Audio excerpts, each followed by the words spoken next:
บาวลี่ขึ้นมานี่บ่จำเป็นต้องเฮ็ดมันหยังบ่จำเป็นต้องพายก็บ่จำเป็นต้องวางมองบ่จำเป็นต้องกินหมากระลุกนั่งอยู่นี่มันก็มานแล้วเดี๋ยวปลาพาขึ้นมาเงยเองเนาะ แม่น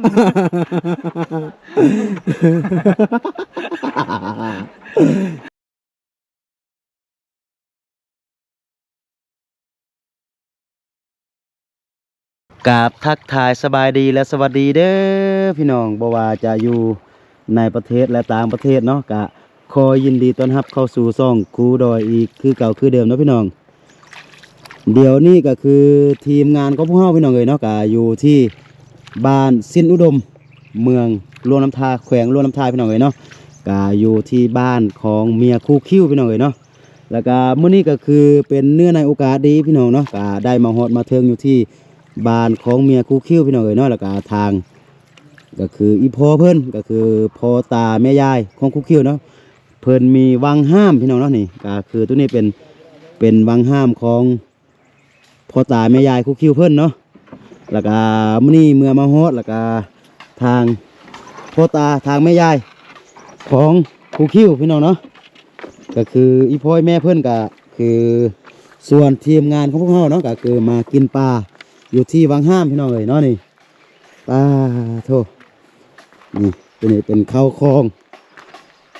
สัมภาระครบเนาะนี่เอามาครบนี่ถ้วยบัวมักปีเอาไว้ก้อยปลาพี่น้องเนาะนี่เครื่องหอมมันยังครบสะยังก็คือเอามาครบทุกสิ่งทุกอย่างนี่หัวหน้าเฮาสบายดีอ่ะโดยลุงนานเนาะมันน่ะโดยน่าจะถ้าอันภัยเคยติดตามคู่คิวก็น่าจะเห็นอยู่ทางซองคู่คิวพี่น้องเนาะก็อยู่ในซองคู่คิวนี่ลายไปนำคู่คิวเนาะไอ้เนาะโดย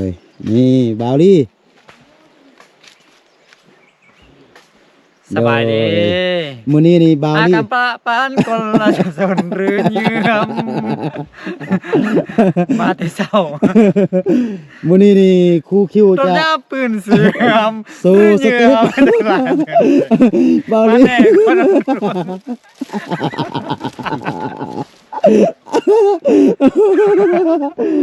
มาลวงก็นอน โอ้แต่เจอหน้ากันความฮากับบังเกิดด้วยนะโอ้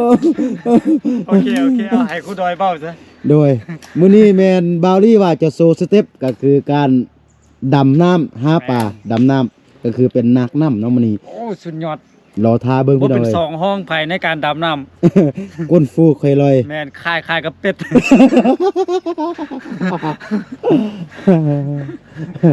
นี่เนาะพี่น้องกะบนนี้กะจะเป็นบางห้ามของก็คืออีพ่ออีแม่เพื่อนเนาะคือพ่อตาแม่ยายของคุกคิวพี่น้องนั่นนี่เพื่อนเอาอันกล้องวงจรปิดเด้กล้องวงจรติดเด้บาวลี่โดย โอ้กล้องวงจรนี่มันกินไฟแสงสว่างเด้นี่มีอยู่2-3บอนที่ว่าเพิ่นติดน่ะเพื่อป้องกันกลางค่ำกลางคืนก็คือมีคนมาลักหั่นน่ะเนาะ มีไฟโซลาร์เซลล์พร้อมกูหน่อย โดยเดี๋ยวรอชมน้ำกันพี่น้องเลยเนาะว่ามื้อนี้ละแมนเฮาจะได้ปลามากินไล่บ่อยที่บางห้ามเดี๋ยวทางลุ่มก็คือนี่ก็คือเป็นญาติพี่น้องที่ว่าทาง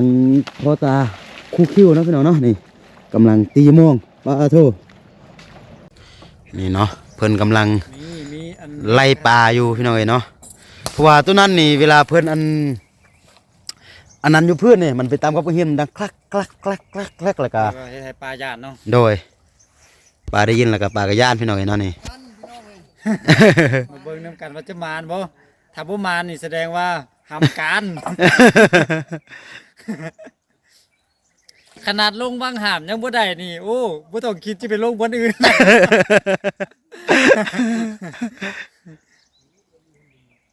ลองเบิ่งไปนำกันนะตอนนี้ก็เริ่ม ปลามองนี่ แล้วเนาะ มองในยักษ์สันนี้เอาตัวอันยาวหั่นน่ะคักน่ะอันตัวที่ว่ามันฟูอยู่อันฟูตัวนั้นน่ะมันฟูอยู่เทิงน้ำมันน่ะ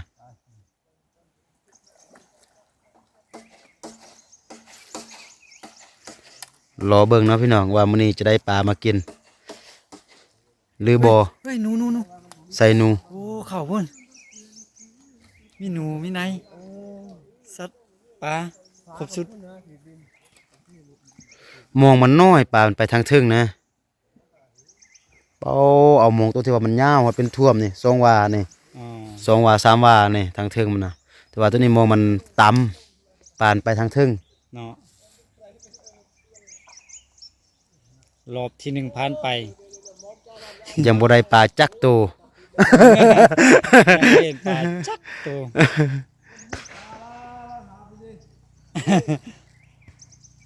เอ้นี่ได้ตัวหนึง ได้แล้วสองตัวแล้วว้าโธ่ได้ปลามาปิ้งแล้ว พอดีเฮา2 คนเนาะ 3ตัวแล้วเฮ้ยปลาคูดอยฟ้าวกินสุดพอเดียว2คนมันอยู่เนี่ย สี่ สี่ตัวนี่ นี่5 6 โอ้ 7 8 โอ้ นี่ โอ้บักอะไร บักเอหลายแล้ว อ่ะส่งไข่ตัวเลย นี่ คุณ โอ้ หุ่นเริ่มมาแล้วพี่น้อยเดี๋ยวท้าเบิ่งเนาะว่ามันจะเป็นปลาแม่นยังเนาะ แม่นนะโอ้โอ้ถ้าเบิ่งกูแล้วก็เบิ่งน้ำกันเนาะ ทางนี้ก็จะเป็นคูคิวพี่น้อยเนาะ ฮ้อนมือเฮ็ดใบ กำลังเกี่ยมเฮ็ดอันไม่ฮีบปิ้งปลาเนาะนี่ เฮ็ดใบปิ้งปลาพี่น้องเอ้ย นี่ทักทาย FC เพิ่นได้แม่ สบายดีพี่น้อง โดย บ่สุภาพเลยนะมาปลามาผู้ให้กันปลาปานคนระสับสนหรือเยื่อมรถยับขึ้นเสื่อมหรือเยื่อมเป็นระเป็นแรงสบายดีพี่น้องเอ้ยมื้อนี้ก็อยู่เนาะสิพาไปกินปลาเสียงบ่ได้เสียงสบายดีพี่น้องเอ้ย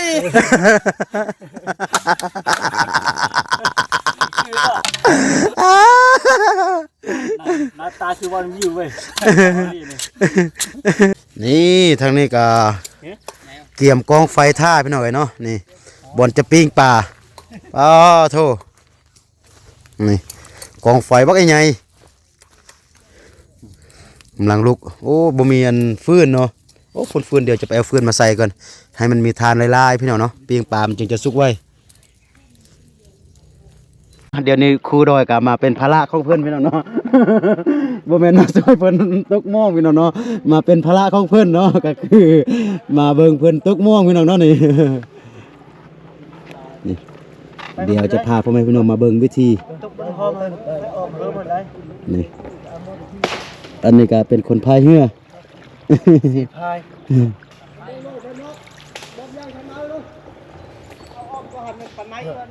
ตกบ้องยาวเกิน ตกบังน้อยก็ได้ตกไปเขาบังมันเขาตกหมาต้องมี อีพอเพิ่นว่าบ่นี้นี่ต้องใส่ซองซ้อนพี่น้องเอ้ยเนาะมื้อนี้ปานใดต้องมาพี่น้องเอ้ยตัวนี้เป็นปองตัวนี้เป็นมองน้อย ไข่ไข่ คือเดี๋ยวนี้แม่นจะออมขามตัวนี้เนาะพี่น้องเนาะนี่พอเพิ่นว่าปานใดจะอยู่นี่พี่น้องเนาะเดี๋ยวเฮาลองท้าเบิ่งเบิ่งหนึงเนาะว่ามันสิมีหรือว่าบ่มีนี่เริ่มเอามองตาใหญ่ลงแล้วบัดนี้นะตัวนี้เป็นมองปลาในพี่น้องเอ้ยเนาะปลาในโดยเฉพาะ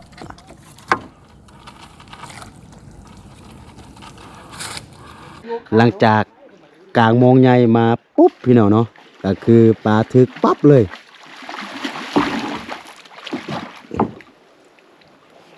เดี๋ยวนี้กำลังดำลงไปเบิ่งว่ามันเป็นปลายัง รูดลงไปแล้วกินไข่รูดไปแล้วนอก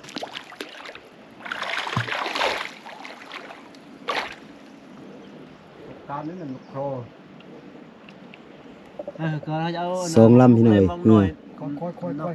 ใจนี่ก็ใจนี่ก็ค่อยใจนี่แล้วค่อยมันจะแล่นของมันค่อยปันในปันนี้เฮ้ยเอา รูดเรียบร้อย ไม่ได้เนาะ มันบ่เข้าตามติหัวมันบ่เข้าตามองเนี่ยตามองเล็กน้อยติ ถือว่ายังอยู่น้ำเจ๊งตาลายตาเล่นเลยลุงเขาเป็นว่ามีปันไหน อ๋อมองเสร็จแล้วก็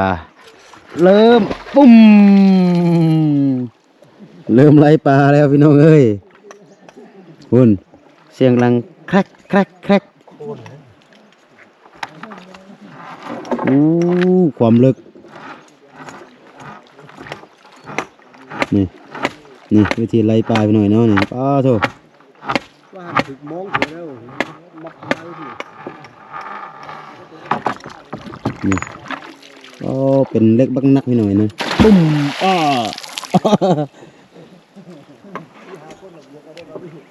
เต็มไปแล้วปานถึงมอง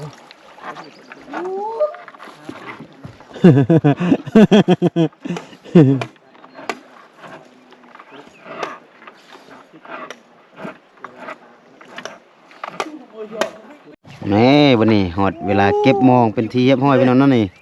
หลังจากไล่ปลานี่มาแล้วมาแล้วมาแล้วนี่เนาะ โอ้ตีบุกลุกฮอตพี่ได้หลาย อ๋อมานอยู่พี่น้อยเนาะนี่นี่ มันบุกเกาะ เพิ่นนี่ เอาตัวหมอมันมาเฮ็ดเรียกกันบ่ ปลาในพี่น้องเอ๋ยเนาะ เอาของแท้ มานแล้วตัวหนึ่งปลาใน สายพอนึงเขามาเฮ็ดเดี๋ยวเขาออกกัน พุ่นโอ้มาแล้วพี่น้องเอ๋ยเนาะปลาในปลาในซอยจุอย่างเดียว หอบที่3ก็เอาสุดรอมานำเนาะ บางทีจิมานถ้าเบาลี่ขึ้นมานี่บ่จำเป็นต้องเฮ็ดมันหยังบ่จำเป็นต้องพายเรือบ่จำเป็นต้องวางมองบ่จำเป็นต้องขิมมากระลุกนั่งอยู่นี่มันก็มานแล้ว เดี๋ยวปลาพาขึ้นมาเงือเองเนาะ แม่น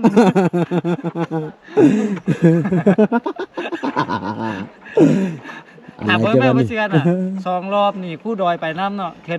นึงบ่ได้ไปนั่นได้11ตัวแม่นน่ะเบิ่งเด้อเทื่อนี้เด้อเทื่อนี้เบาลี่เข้าขึ้นมานางเด้อถ้าเบิ่งเหลือ11ตัวแน่นอนรับประกัน เดี๋ยวนี้ก็ครูดอยก็เป็นสีพายเรือนี่ สี่พายเรือ เป็นคนคัดเรือจำเป็นพี่น้องเนาะนี่ก็พอมีซีมืออยู่น้อยหนึงเคยพายไปน้ำคลอง นี่ไปย่อง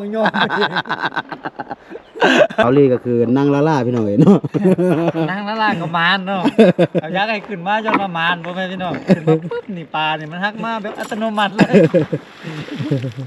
ถ้าเบิ่งเด้อกูดอยเปอร์เซ็นต์น่ะ2รอบได้11ตัวเทื่อนี้เบิ่งเด้อฮอด20พุ่นแหละ เจ้าค่ะสุดหล่อ บ่นึกออกมาปากบ่ออก บอกว่าเฉพาะบอลลี่บอกว่าแต่ผู้สาวมักได้พี่น้องเนาะไปทางใดก็คือเป็นสัตว์เป็นแมงมันยังกับมักนะ พอตายแล้วกลับไปเจอเสือเจอสิงนี่ตายมักเด้อกินเลย เบิ่งเขาไปอยู่อันบ้านเพิ่นแม่ป้าโทรมาต้อนรับพวกเดียวกัน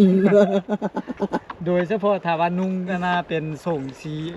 ส้ม สีส้ม ถ้ามานี่มาลุก บาวลี่บอกว่าถ้าบาวลี่มานั่งอยู่เฮือนี่ก็คือสาวโตนี่เบาก็ได้พี่น้องเนาะเดี๋ยวครูดอยจะพาพ่อแม่พี่น้องมานับ ถ้ามีท่านพ่อแม่พี่น้องแบบถ้าเจียวปลาแบบนี้นี่เศร้าตัวก็ได้ แต่ว่าบาลีสังเตียนนะก็เลยว่าลุดลงมาเอาปากกด บ่เสื้อเด็ดขาดบ่มี บ่มันหายเยี่ยงมันปักมัน เอาปากกดนี่นะเอาปากกดนี่เอาน้อยก็ได้ปากกดน่ะนะก็เลย ปลาตัวนี้ให้มันได้สาวโตสั่น แม่นถ้าได้ก็นี่มันเศร้าตัวแต่เขาบ่เอาแน่ บ่เสื้อ แทนแน่ บ่เสื้อ ปากกดบาลีว่าตัวนึงหัน3ตัวนี่3ตัวแน่คูณเอาเลยวันนี้คูณเอา นี่พี่น้องเนาะพอเพิ่นก็กูมาเป็นที่ยบม้อยเนาะเทื่อที่3เทื่อที่4โอ้พี่น้องเนาะนี่อู้ปลาสุดยอดเลยพอเพิ่นว่าโมงนี่ อ๋อโทบาดดิว พอเพิ่นว่าโมงนี่เป็นโมงมาร อันนี้เขาจึงเอิ้นว่ามารเบาลี่ ถ้าเบาลี่ลงไปนี่ให้เรา โยมเบาลีขี้มูกพี่น้องเอ้ย โอ้นี่ปลาโอ้ปลานี่มันปลายังวันนี้ปลาคมก็บ่แม่นปลาคือว่ายักษ์ยาว สุดยอดเลยเนาะคุณดอยเนาะ โอ้สุดเลย ขนาดเบาลี่ยังไม่ได้ลงมือเลยนี่นะ นี่ ถ้าเบาลี่ลงนี่พากันกลับบ้านเลยไม่ได้กิน นี่ อ๋อ โอ้โถ ยกเกือบบ่แพ้ โล10 โล บาลีเฮียนพายเฮือพี่น้องเนาะนี่เพิ่น ใครเฮือขึ้นไปครับน้องทรายเลย โอ้ยเอาบ่ไปบ่มาเลย โดดบ่ได้เนี่ยกำลังคนมักง่าย เอาแล้วติดตามปูนเอาติดตาม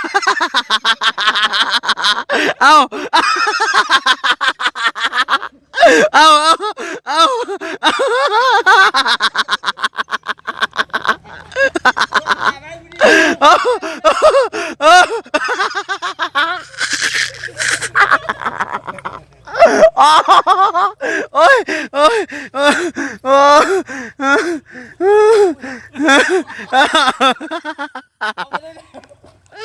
คนทาไปครับก็ทาอยู่เอามันจะมาบนเก่าเลย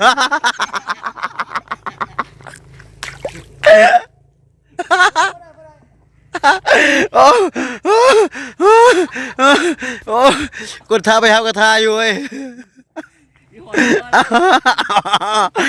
บ่ไปบ่มายังบ่ไปบ่มายังเลย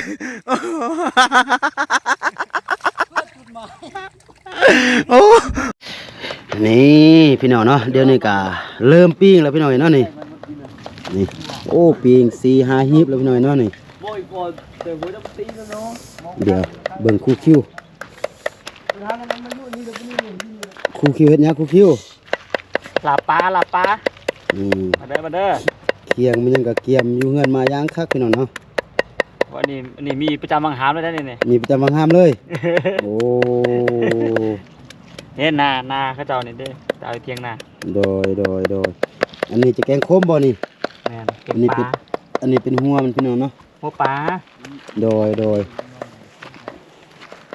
ทั้งปิ้งทั้งแกงทั้งลาบทั้งลวกทั้งซอยพี่น้องเอ้ยหลายเมนูมื้อนี้บ่าวลีเอาแต่ท้องมางับเต็มที่เดี๋ยวนี้เฮาปิ้งปลากะสุกหลายเทิบแล้วพี่น้องเนาะนี่มีหลายหีบอยู่ เดี๋ยวนี้จะเอาประมาณหีบนึงพี่น้องเนาะนี่เหลือเอาอันแซ่บเลย เอาไปใส่ ปลากดอันนี้เอิ้นว่าปลาหยังวะนี่ อันนี้ปลาปิ้ง ปลาปิ้งเนาะแม่นแล้ว จะลองซิมพี่น้องเอ้ยเนาะนี่ ปลาอันใด โอ้ทุอันนี้ซิมได้พี่น้องเอ้ยเนาะ บ่เคยมาบ่เคยฮอดบ่เคยจอดบ่เคยถึงมาฮอดครั้งหนึงครั้งเดียวพี่น้องเอ้ยเนาะก็ลองซิมน้อยหนึงนี่ตัวหนึงพอแล้วเนาะ โอเค อันนี้เดี๋ยวเฮาทาเพิ่นก่อนพี่น้องเอ้ยเนาะนี่อันนี้เฮาก็ปะตัวนี้เฮาจะลองซิมเบิ่ง ซีนเป็นตัวเลย ซิมเป็นตัวเลยอ้าว บ่แนวบ่ให้กินมัน โอ้ฮ้อน ชิมได้ไหมมึง โธ่ 6 โล งับ ทำมันยังโอ้มือ แซ่บ ได้ไหมเลยนะ อู้ความมันเบาลี่นี่ มาน่ะ สุดเลยความมัน เบิ่ง นี่ตัวนี้ อ๋อ แบ่งกันกินพี่น้องไงเนาะ เบิ่งมาลองนึง ของกินของแซ่บ อืม แซ่บเนาะเบาลี่เนาะ อะไรป่ะ เป็นยังไงครูคิว อันมันยังอันเขาไปแจกขนมเข้าไปสุดยอด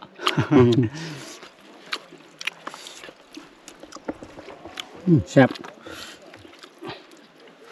สุด อ่อ พี่ น น้อง หวาน เนาะ มันเนาะ ป่าธรรมศาสตร์ถึงว่าจะเป็นวังห้ามพี่น้องเนาะแต่ว่าเป็นน้ำธรรมศาสตร์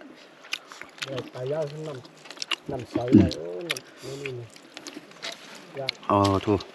คุ้มค่าแต่ว่ามาฮอดบ้านคู่คิวพี่น้องก็โอเคเนาะพี่น้องก็คือเดี๋ยวนี้ก็คือเฮา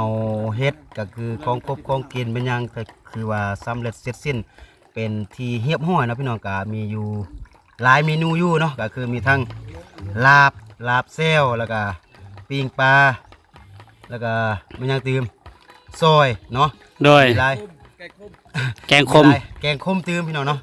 มีหลายอย่างอยู่เนาะ มีปิ่งแดมีปิ่ง ปิ้งตื่มเนาะ แม่นแหละ โอ้ก็คือมันนี่เป็นการ มีลาบก็มี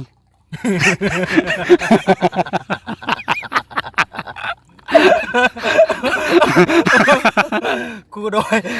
ดยกับเบาลี่อยู่นำกันยามได้แหละความบันเทิงมันเกิดขึ้นตลอดพี่น้องเนาะ ก็เป็นการรีแลกซ์ที่ว่าโอ้คักสุดยอดนะเบาลี่เนาะ โดย ก็คือในครั้งนี้ในครั้งนั้นก็คือมันจะบ่เกิดถ้าหากว่าทางคู่คิวแล้วก็ครอบครัวของเพิ่นก็คือบ่ต้อนรับเฮาแบบนี้น่ะเนาะก็คือเฮามาในครั้งนี้ก็คือได้มาฮอดจอดมาถึงแล้วก็ทางคู่คิวเพิ่นกับทางพ่อตาแม่ยายเพิ่นเนาะพี่น้องเนาะก็โอ้ก็คือต้อนรับครูดอยกับบาวลีนี่ก็โอ้เรื่องของกบของกินพี่น้องเนาะก็แถมว่ามื้อนี้ก็ยังพามากินปลาอยู่วังหามของเพิ่นตื่มพี่น้องเนาะก็ โบมีหยังที่ว่าจะตอบบุญแทนคุณเพื่อนพี่น้องเนาะก็มีแต่คำขอบขอบใจนี่แหละเนาะที่ว่าเพิ่นก็ต้อนรับเฮาอย่างดีเนาะสุดท้ายนี่ก็ขอให้หมดสุขสุขคนจงอยู่ดีมีแฮงอยู่ดีมีสุขเนาะสำหรับคลิปนี้ครูโดยกับบาวลี่แล้วก็ทีมงานก็ต้องขอตัวลาไปก่อนเนาะสบายดี